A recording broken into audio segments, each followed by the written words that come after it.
Bueno, continuamos con el libro de Esther. Hoy vamos a hablar del capítulo 2 del libro de Esther. Hoy vamos a mirar cuál fue aquí empieza el camino hacia la corona de la reina Esther. Ahora, Esther es el ejemplo supremo de una judía pródiga. Ella, en pocas palabras, vamos a mirar que abandonó a Dios para cumplir sus placeres, para cumplir su fama, todo lo que ella quería cumplir. Ahora, ¿cuántos nos hemos alejado de Dios? Muchas veces. Para cumplir nuestros propios sueños. Para cumplir nuestros sueños y nos olvidamos de Dios, ¿cierto? Pero en este estudio vamos a mirar todo lo que ella pierde en su proceso. Ella tiene una pérdida, ella pierde algo en su proceso. Y vamos a mirar cómo la gracia de Dios la alcanza. Ahora, y me parece fascinante que casi en todas las historias románticas, ya sea en películas, sea en libros, sea en la vida real, sea románticos, siempre están las flores, como en el Día de los Enamorados, ¿cierto? Las flores, las tarjetas, los chocolates, la caballerosidad, la amabilidad. Ahora, el romance es un cuento de hadas. Y el libro de Esther tiene todos los elementos de un buen cuento de hadas. ¿Cuántos han leído el libro de Esther? ¿Cuántos han mirado la película del libro de Esther? ¿Cuántos saben que no tiene nada que ver? Casi nada que ver. La película, lo que está ahí en la Biblia escrito. Hay cositas que sí están, pero la verdad, o sea, no está todo escrito como es. Ahora hay miramos una hermosa doncella. Nos vamos a encontrar a un rey solitario. Vamos a mirar un desfile de un reino, de un palacio deslumbrante. Vamos a mirar una historia de la Cenicienta en la vida real. Pero a medida que vayamos profundizando esta serie de Esther, vamos a descubrir una historia de amor. No vamos a descubrir una historia de amor en absoluto entre un príncipe ni una princesa. El único amor en esta historia es entre Dios, entre su nación, que estaba pródiga, que se había apartado de Dios. Ahora, durante este tiempo de Asuero, todos sabemos que Asuero era el rey, ¿cierto? Era el rey de Persia. Él estaba a cargo del ejército más grande de la historia. Su padre de él nunca pudo conquistar Grecia. Y está una revelación donde dice que él tenía la intención de conquistar a una Europa. Ahora, la civilización occidental está tan agradecida que no lo haya conseguido. ¿Por qué? Porque si usted se va a la historia, los griegos derrotaron su ejército y arrastraron derribaron la mayor parte del ejército de Asuero. Ahora, Asuero finalmente aborda un barco y se va y regresa a casa después de haber perdido en la guerra. ¿Cómo regresa uno? Mayormente cuando ha sido derrotado. ¿O cómo se pone uno cuando hemos sido derrotados? ¿Cuántos se han jugado fútbol? ¿Usted se pone contento cuando pierde? No, ¿cierto? No brinca y perdimos otra vez. Con el mismo equipo. O sea, no se pone contento, ¿cierto? Ahora, ¿cómo se pone usted cuando pierde? Triste. ¿Qué más? Malhumorado, desanimado. Así se sentía el rey Asuero. Venía enojado, desanimado, lleno de ira, frustrado, avergonzado por haber sido derrotado. Y si le agregamos también, fue desobedecido en el capítulo 1 por la reina Vesti. Se sintió rechazado por ella, ¿cierto? ¿Se acuerdan en el capítulo 1 lo que miramos? ¿Qué miramos en el capítulo 1? Que él tenía un banquete. ¿Por cuánto tiempo duró la fiesta? 180 días. Que eran 6 meses de fiesta. Y aparte le agregó ¿cuántos días más? 7 días más, ¿cierto? O sea, imagínense ir a una fiesta que dure 6 meses. Él hizo una fiesta que duró 6 meses. Y como miramos en el capítulo 1, él quería que la reina Vesti saliera para presumírsela a todos los invitados, ¿cierto? Que estaban como, decía la palabra, alegres de corazón. En pocas palabras, que estaban borrachos. Ahora, aquí en el capítulo 1, el capítulo 2, vamos a mirar el rey perdedor regresando a casa. Y aquí se levanta el telón en el capítulo 2. Capítulo 2 del libro de Esther, miramos a un rey que está derrotado y dice la palabra de Dios así: pasadas estas cosas, versículo 1, pasadas estas cosas, ¿qué había pasado? Capítulo 2. Capítulo 2, versículo 1. Pasadas estas cosas, ¿qué era lo que había pasado? Todo lo que miramos en el estudio del capítulo 1, ¿cierto? Todo lo que había sucedido, y agrégale que él había perdido una batalla. Todo lo que había pasado, que de la fiesta, que la reina Besi no quiso salir. Lo dice así: sosegada ya de ira. ¿Cómo estaba el rey? Morado, airado, enojado, molesto, ¿cierto? Lleno de ira, dice el rey Asuero. Se acordó de Basti, perdón, y de lo que ella había hecho y de la sentencia contra ella. Y eso es una realidad cuando nosotros nos llenamos de ira. ¿Cómo reaccionamos normalmente? ¿Cuántos han batallado con la ira? ¿Cómo reaccionamos siempre? La mayor de las veces tomando malas decisiones, ¿cierto? Nos equivocamos, nos llenamos de enojo, queremos venganza. Ahora, ¿cuántas malas decisiones hemos hecho o hemos tomado cuando estamos airados? Muchas, ¿cierto? Yo me acordaba que siempre cuando mi hijo no me contestaba el teléfono, yo decía, se lo voy a cortar. Se lo voy a cortar porque no me contesta el teléfono.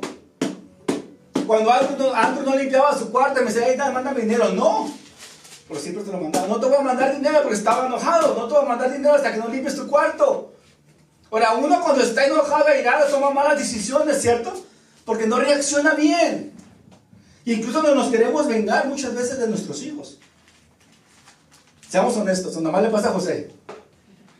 Cuando Anthony no me contestaba el teléfono y él me marcaba, ahora no lo voy a contestar.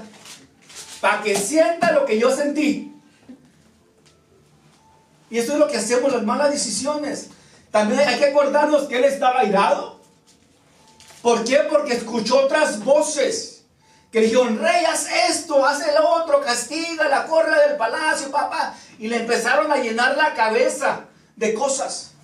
Y lo mismo sucede con nosotros. Cuando empezamos a escuchar consejos de otras personas o una voz que no es la de Dios, normalmente, siempre nos vamos a equivocar. Usted pide a 10 personas un consejo y le aseguro que las 10 personas le van a dar un consejo diferente. Y esa es una realidad. Por eso aquí cabe la importancia de tener una relación con Dios. Usted va con Dios y Dios le va a dar un consejo. Dios le va a soltar una palabra de ánimo. Dios le va a decir, hey, te estás equivocando. Me ha dicho, José, te estás equivocando. No es por la izquierda, es por la derecha. Le llamó a alguien y me dice, José, te estás equivocando, es por la derecha y no por la izquierda. ¿Para quién le va a hacer caso? Y muchas veces queremos oír lo que nosotros queremos oír, pero no queremos oír lo que Dios nos quiere decir. Y muchas veces lo que Dios nos quiere decir no va con lo que nosotros queremos. Y ahí empieza el conflicto. Y ahí empieza el enojo con Dios. Ahora este rey estaba airado, estaba enojado porque dice que se acordó de la reina.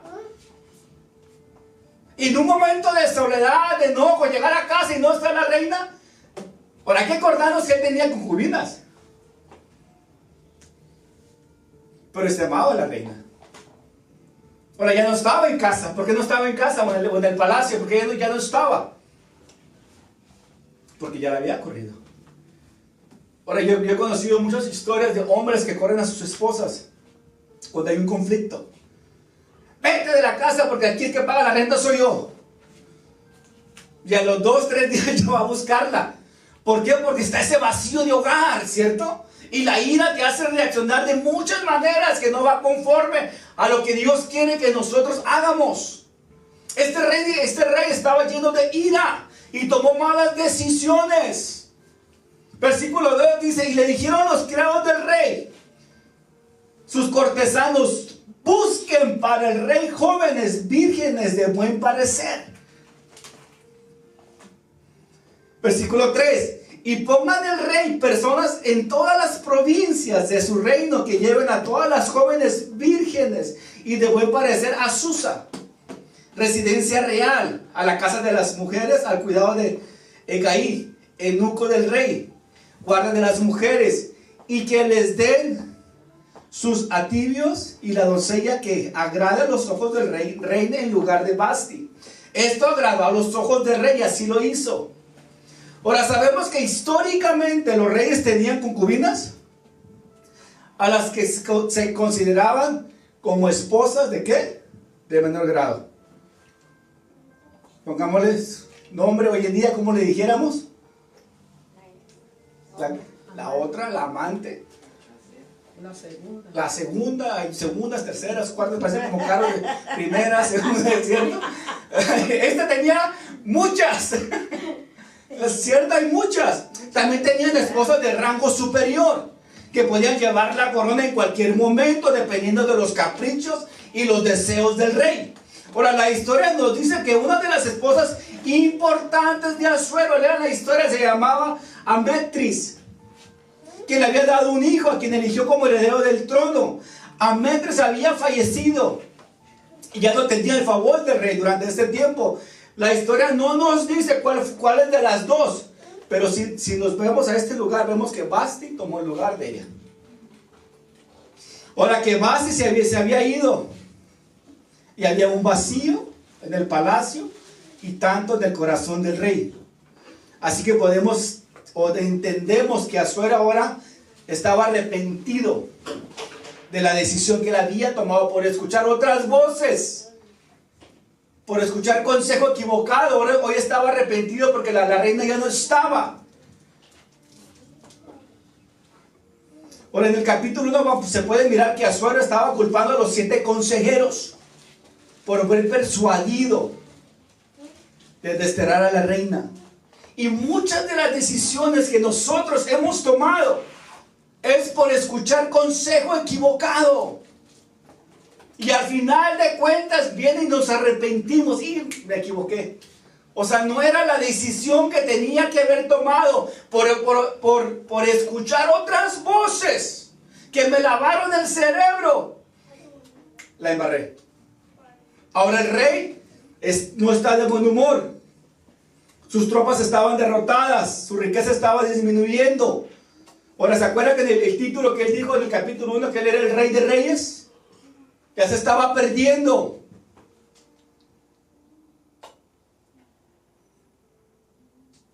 Y llegan los que le aconsejan y dicen: rey, tengo una idea.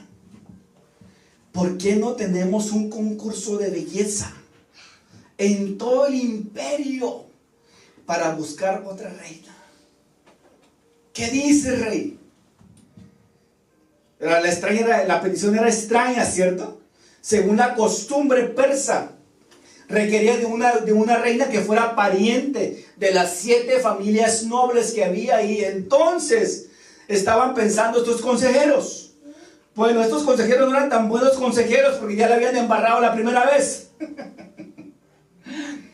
Ya se habían equivocado, ¿cierto? El rey necesitaba una hermosa reemplazo para reemplazar a la reina Vasti. O de lo contrario, ellos iban a pagar las consecuencias de un rey airado, de un rey enojado, de un rey desconsolado, de un rey abandonado, de un rey traicionado. Y le podemos seguir metiendo, ¿cierto? Ellos iban a pagar las consecuencias de un rey furioso. Y por eso le llegaron a esa idea.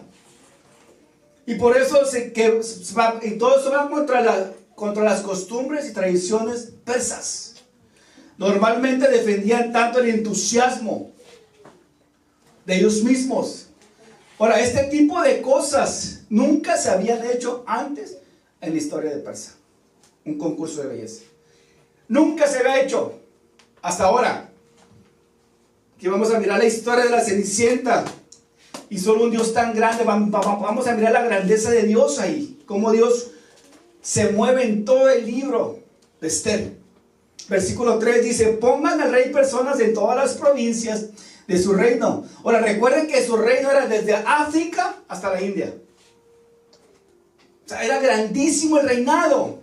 Que lleven a todas las jóvenes vírgenes de buen parecer a Susa, residencial real, a la casa de las mujeres, al cuidado de Hegai, eunuco del rey. Ahora, para los ciudadanos de Persia, esta era una oportunidad única en su vida. Cualquiera podía concursar, cualquiera podía convertirse en princesa, en reina. Y esta es la conversación de todos, esta es la plática de todos los pueblos, de toda la aldea, de todo el imperio. ¿Quién ganará la corona? En las calles estaban llenas de furor, de emoción al escuchar la noticia que el rey estaba buscando un reemplazo para la reina Vesti. Miles y miles hicieron filas, ansiosas para llegar a estar con el rey. Yo me imagino que las membresías del gimnasio persa estaban llenas. Todos los gimnasios llenos de mujeres que se metieron al gimnasio. Las mujeres, yo me imagino que mujeres también mintieron por su edad. ¿Y por qué no? El premio era la corona. Era ser reina. Riquezas, mayordomos, sirvientes, dinero, comida, oro, ropa y qué tantas cosas más no tenía la reina. La ganadora iba a conquistar todo.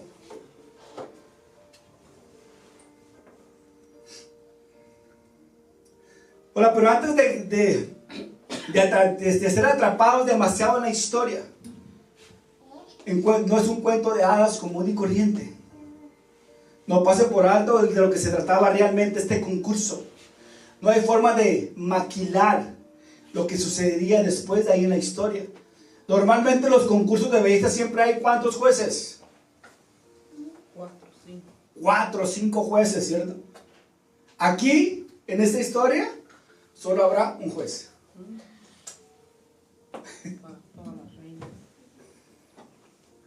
Y todas las actuaciones serán privadas.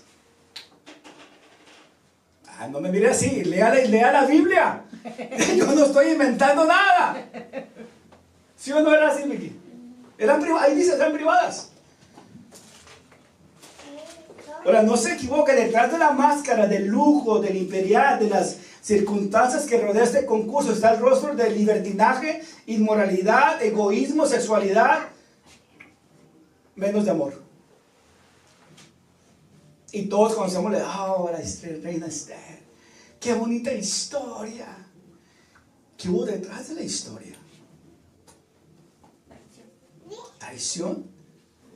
Ahora muchos dicen, yo no miro películas de mucha masacre, de muerte. Si usted lee la Biblia, en el Antiguo Testamento, lea la Biblia. ¿Qué tantas matazones no habla ahí? Y está en la Biblia. Desde niños.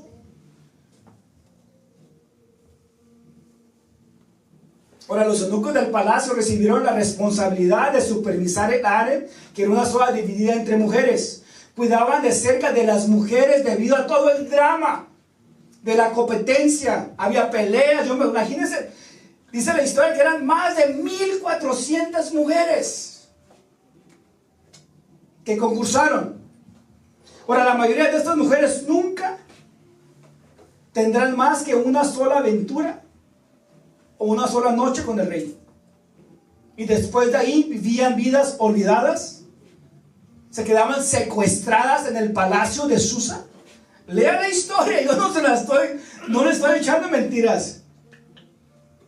Un comentarista dijo que era una lujosa desolación y para muchas de ellas iban a ser olvidadas.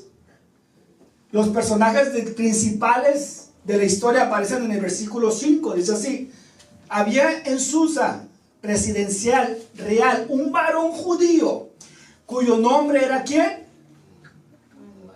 Mardoqueo, ¿cierto? Que era hijo de Jair, hijo de Simei, hijo de Cis, del linaje de Benjamín. Y eso es muy importante que podamos ver eso. Él venía de un linaje.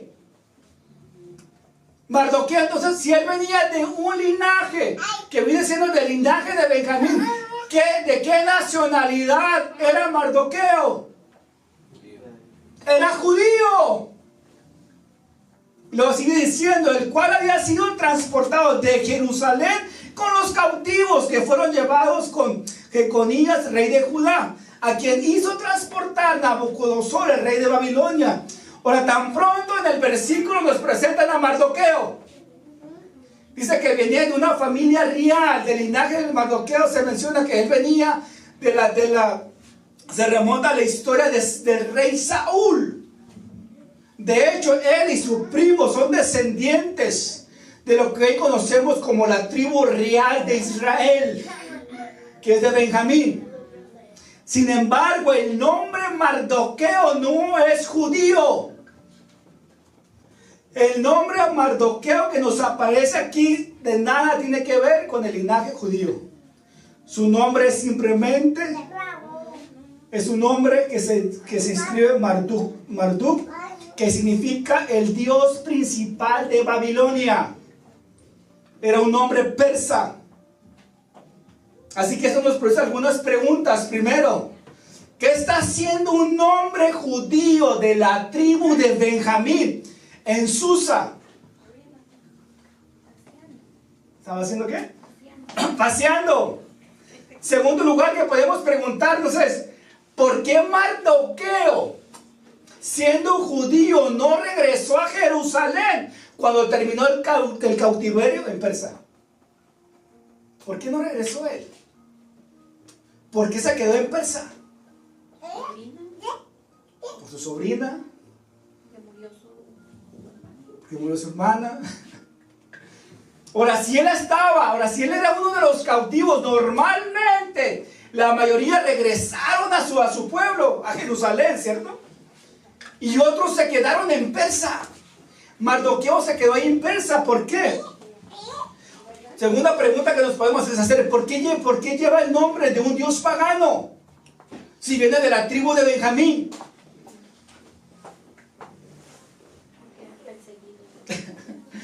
Ahora, la respuesta a todas estas preguntas se pueden encontrar en la historia familiar de Mardoqueo.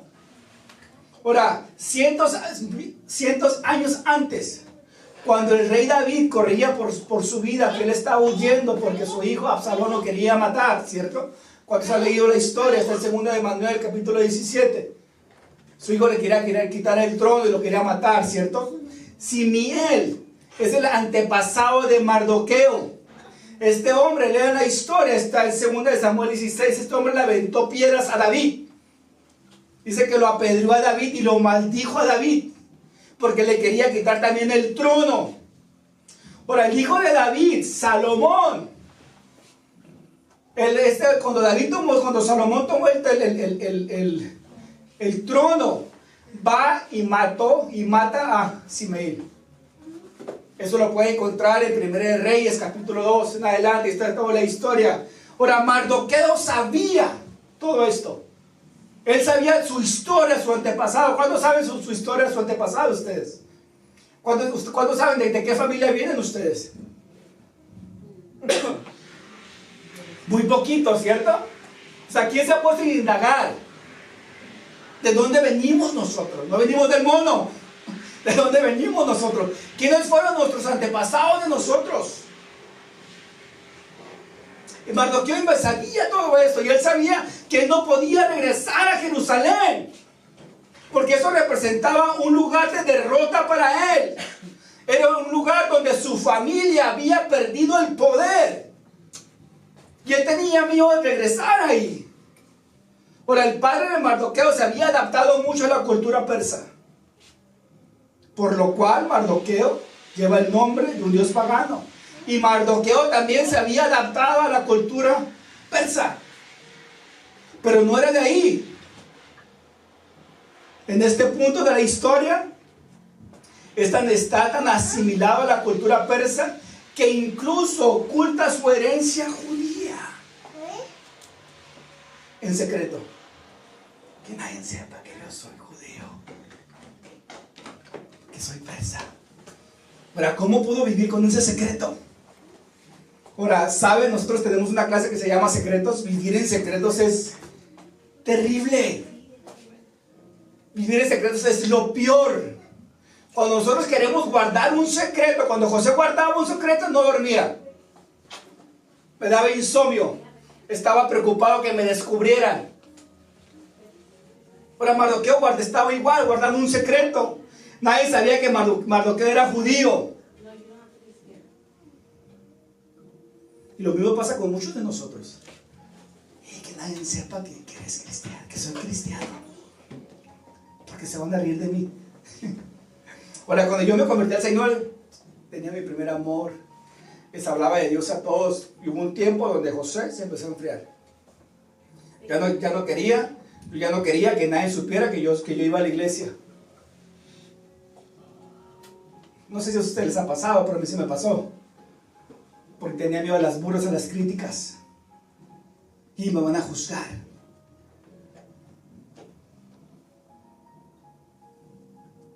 Versículos 6 y 7 dice así: el cual había sido transportado de Jerusalén con los cautivos que fueron llevados con Jeconías, rey de Judá, a quien hizo transportar Nabucodonosor, rey de Babilonia. Mardoqueo había criado ¿a quién? Adasa, es decir, ¿a quién? Esther, hija de su tío, porque era huérfana. Y la joven era hermosa, tenía una hermosa figura y de buen parecer. Cuando su padre y su madre murieron, Mardoqueo la adoptó como su hija. Aquí en este versículo se nos da el nombre hebreo como el de Babilonia, y diciendo Esther. Adasa es un nombre hebreo y hace referencia a una flor que se llama flor de mirto. Yo la busqué, una flor blanca, chiquita, búsquela. Es el significado, el nombre de ella. El nombre pagano de Esther probablemente sea una ilustración o un nombre que es la diosa de Babilonia del amor. Es evidente que Esther quedó huérfana durante su infancia. Mardoqueo, que era 15 años mayor que ella, la adoptó como su hija. Aquí empieza el lujoso concurso de belleza. Mardoqueo, el tío, querido, amado, se entera del concurso. Ve el alboroto, ve las noticias en las calles, ve las noticias en Telemundo, en Univisión, se va a Facebook, se va a TikTok, y toda la noticia está que el rey está buscando el reemplazo de la reina. Mardoqueo se dio cuenta, oyó chismes, oyó todo, dijo, bueno, aquí va a ser. Mardoqueo sabía, y él sabía que Esther era increíblemente hermosa. Y probablemente él estaba oyendo. Yo me imagino que Esther haber tenido muchísimos pretendientes, porque era muy hermosa. Ahora finalmente tiene la oportunidad de sacar provecho de la buena apariencia de su sobrina. Puede usar su belleza para su propio beneficio. Versículo 8 dice, sucedió pues que cuando se divulgó el mandamiento y el decreto del rey, había reunido a muchas doncellas en su residencia real a cargo de Gaí. Esther también fue llevada a la casa del rey, al cuidado de Gaí, guarda de las mujeres. Ahora, yo puedo pensar por lo menos 3 buenas razones por las cuales Esther no tenía posibilidades reales de ganar la corona. En primer lugar, Esther, ¿qué era? Era huérfana, ¿cierto? Ella no tenía conexiones familiares, no tenía palancas, no tenía quien le echara la mano. Ella era una sola campesina común y corriente. En pocas palabras podemos decir que Esther era un don nadie, que nadie la conocía. En segundo lugar, se enfrentaba a una feroz competencia. Por lo menos había más de 1,400 mujeres jóvenes compitiendo por esa corona. Y esas mujeres también eran hermosas. Pero no llevaron cualquier tipo de mujeres. ¿Llevaron jóvenes qué? ¿Vírgenes? ¿Qué más? ¿Bellas? Por último, lo más grave de la historia. Esther era judía. Los judíos eran miembros de una nación derrotada para los persas. Eran forasteros que habían adoptado las costumbres persas. Versículos 9 y 10 dice así: y la doncella agradó a sus ojos y halló gracia delante de él, por lo que hizo darle prontamente o de inmediato, dice otra versión, atavios y alimentos, y le dio también 7 doncellas especiales de la casa del rey, y la llevó con sus doncellas a la mejor de la casa de las mujeres. Versículo 10. Entonces Esther no declaró cuál era su pueblo ni su parentela, porque Mardoqueo le había mandado que no lo declarase. ¿Por qué no dijo nada, Esther? Porque era judía. ¿Por qué no dijo nada, Esther? Porque su tío le dijo: no digas nada, no hables, no digas de dónde vienes, chetona, no digas nada, no hables, no digas que eres judía, porque vas a perder. Ahora Mardoqueo le estaba diciendo efectivamente a Esther: Esther, Israel está en tu pasado. Pocas palabras, no lo menciones. Está en tu pasado y en mi pasado. Ahora Dios podrá haberte hecho judía, pero aquí no te servirá de nada. Aquí tienes que vivir con tu ingenuo. Tienes que arreglártelas por ti misma. Ahora acabamos de mencionar 3 razones por las cuales Esther no podía o no tenía ninguna posibilidad de ganar la corona, ¿cierto? Pero estamos a punto de ver cómo Dios trabaja detrás de la escena y asegura que Esther no tenga ninguna posibilidad de perder. ¿Quién movió todo ahí? ¿Quién estaba moviendo ahí? O sea, Dios no aparece ahí en la historia. Si usted lee el capítulo todo de Esther, en ninguna vez va a nombrar, se va a escuchar el nombre de Dios. Pero Dios es el que está detrás de cada historia y de cada versículo que está ahí presente.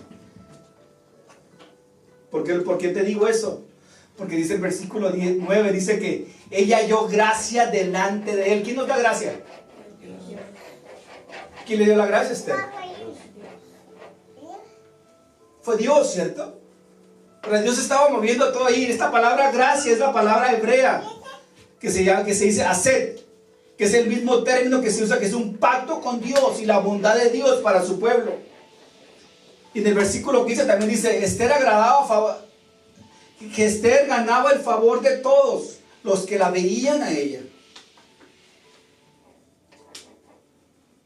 Versículo 9 dice: por lo que Hegai hizo darle prontamente a tibios y alimentos, y le dio también 7 doncellas especiales a la casa del rey, y la llevó con sus doncellas a la mejor de la casa de las mujeres. En cuestión de horas podemos mirar que Esther tenía su propia suite privada, VIP. Ahí está. Además de eso, le dieron 7 doncellas.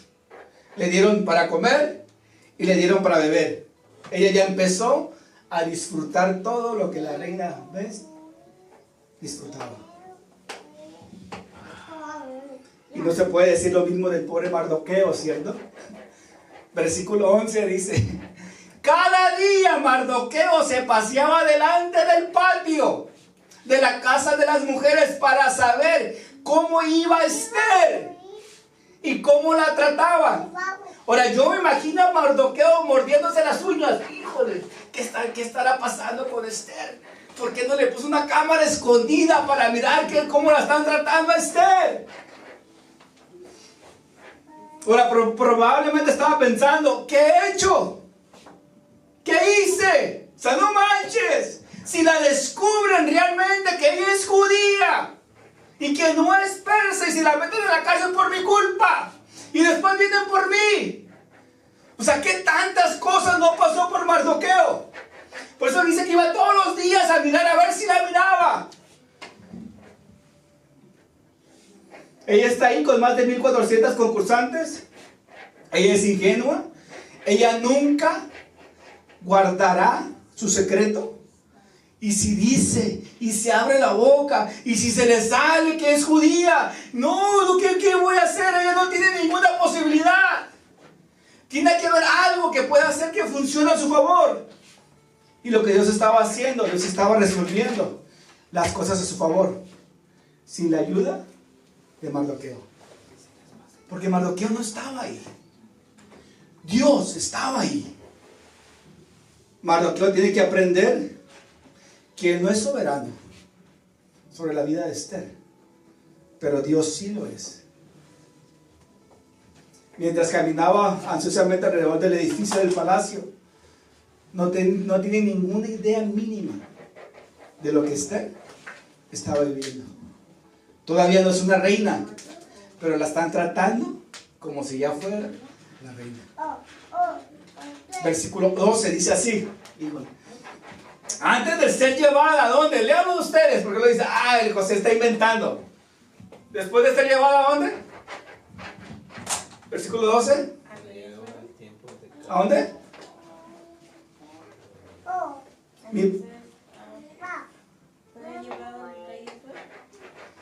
Mi versión, la nueva versión internacional dice así: antes de ser llevada a la cama del rey, a cada joven se le hacían obligatoriamente tratamientos de belleza durante 12 meses.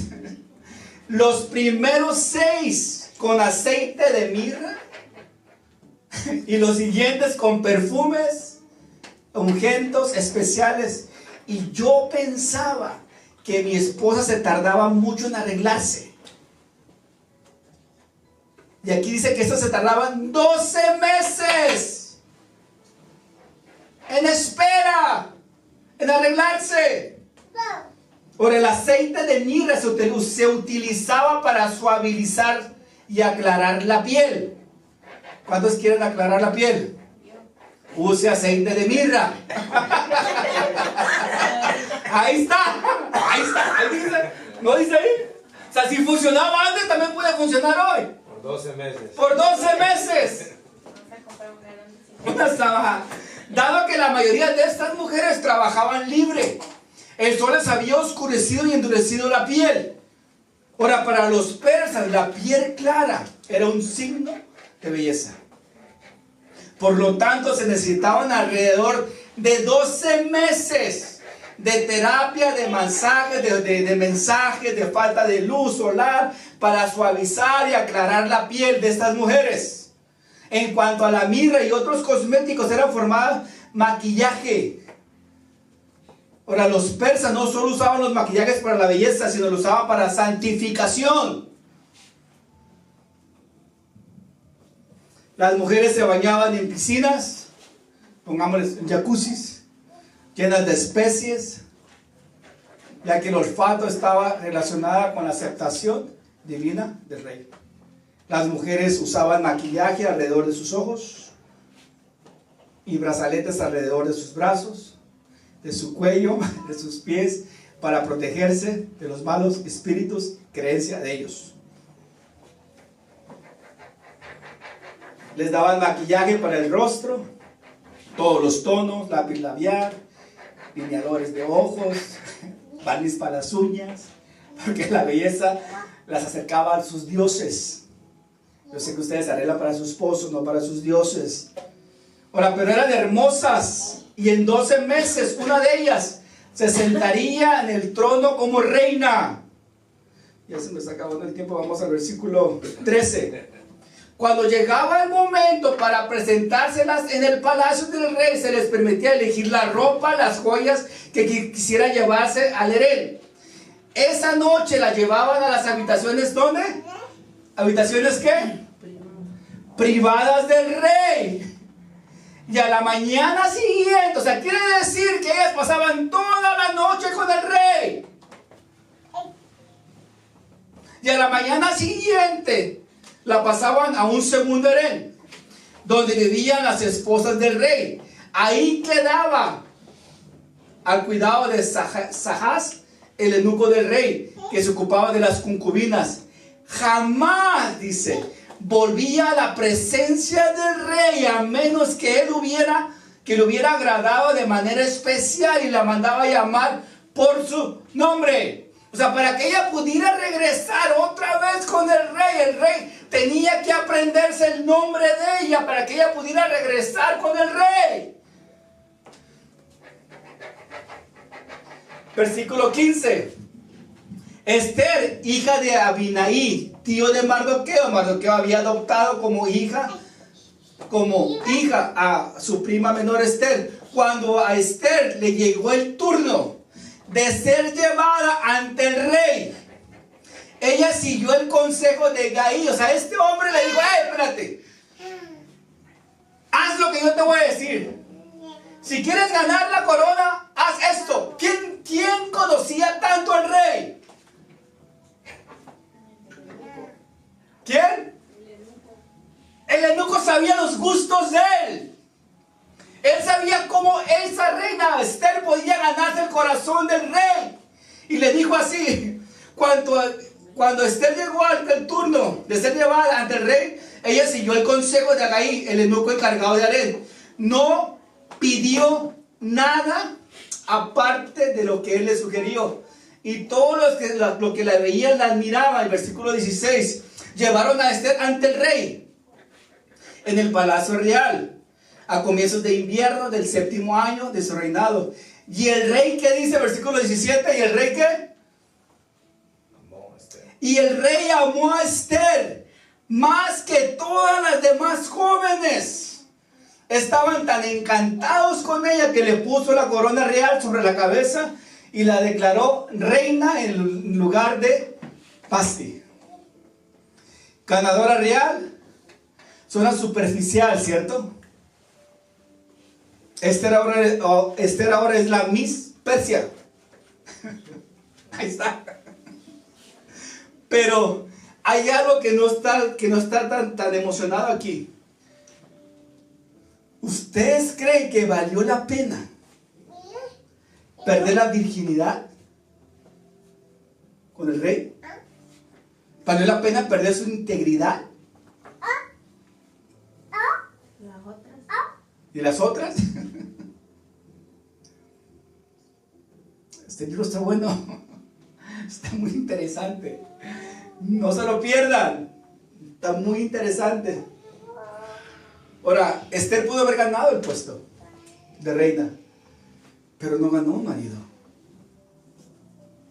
En el versículo 17 dice que el rey amó a Esther más que todas las otras mujeres. El rey todavía amaba, no nomás amaba a Esther. El rey todavía amaba a otras mujeres. El versículo no dice: y después que de la coronación de la reina Esther, el rey ordenó que sacaran a todas las concubinas, a todos sus amantes, para que nomás se quedara Esther. No dice así. O sí dice así. No dice así, ¿cierto? Dice que amaba a Esther, pero que también amaba a otras mujeres. Versículo 18 y 19 dice así: luego el rey ofreció un gran banquete en honor a Esther para todos sus nobles oficiales, declaró el día de fiesta en todas las provincias, distribuyó regalos con generosidad digna de un rey. Mientras las vírgenes se volvían a reunir, Mardoqueo permanecía sentado a la puerta del rey. Pregunta: ¿por qué había una segunda vez? ¿Por qué será como? Si Esther le había ganado la corona, ¿no debería haber terminado el concurso ya? De una, pum, ya no hay más concursos.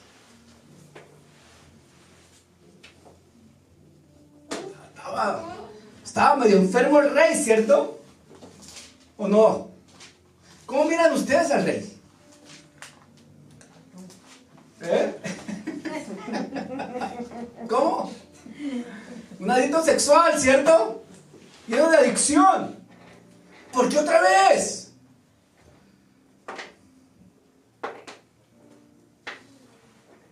versículo 13 y 14 dice así: la doncella venía hacia el rey.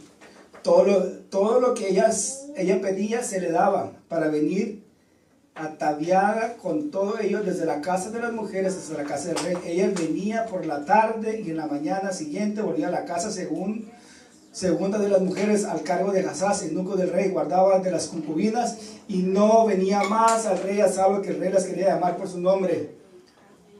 Ahora, ¿se dio cuenta de lo que estaba pasando aquí? Las jóvenes entraban como señoritas y salían como concubinas. Ahí está, o sea, no se me queden viendo a mí.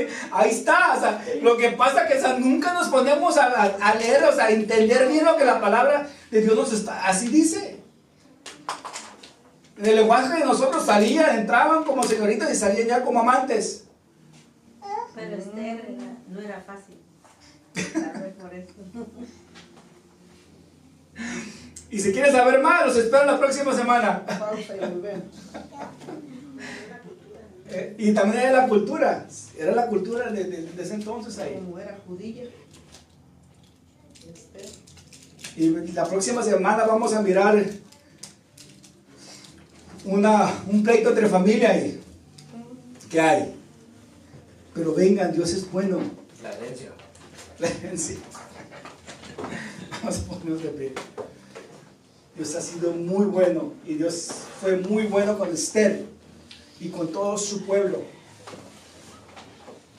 Señor, te damos gracias en esta tarde.